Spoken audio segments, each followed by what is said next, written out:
Camera almost চালু।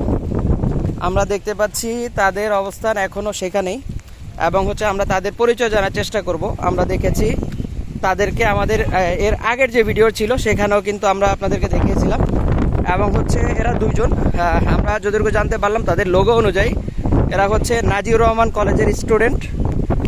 Class এরা এই 5 নাম্বার সিগন্যাল বর্তমানে চলমান, এবং আমরা যে জিনিসটাকে বরাবর আপনাদেরকে নিষেধ করি সেটা পাপময় কাজগুলো আমরা কাজ থেকে বিরত থাকবো সব সময়। আমরা দেখেছি এরা কিন্তু এই যে ড্রেসটা যদি আপনারা চিনেন তাহলে বুঝতে পারবেন।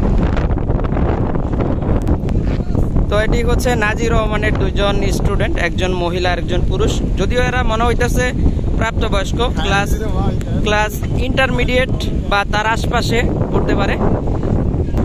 তো আপনারা আসলে বিবেচনা করবেন এই ঘূর্ণিঝড় জলোচ্ছ্বাসের মধ্যে এদের অবস্থান কি, এরা আসলে কোন জগতে বাস করে এটা আমি জানি না। তবে এদের পিতামাতা যারা আছেন তারা কিন্তু যদি আমাদের ভিডিওটা দেখে থাকেন অবশ্যই এটাকে আপনারা খুব ভালোভাবে নজর দিবেন। ঘূর্ণিঝড় জলোচ্ছ্বাসের মধ্যে আপনার সন্তান কোথায় যাচ্ছে কি করছে সেটা আপনার দেখার দায়িত্ব, এবং সেটা জানার দায়িত্ব আপনার।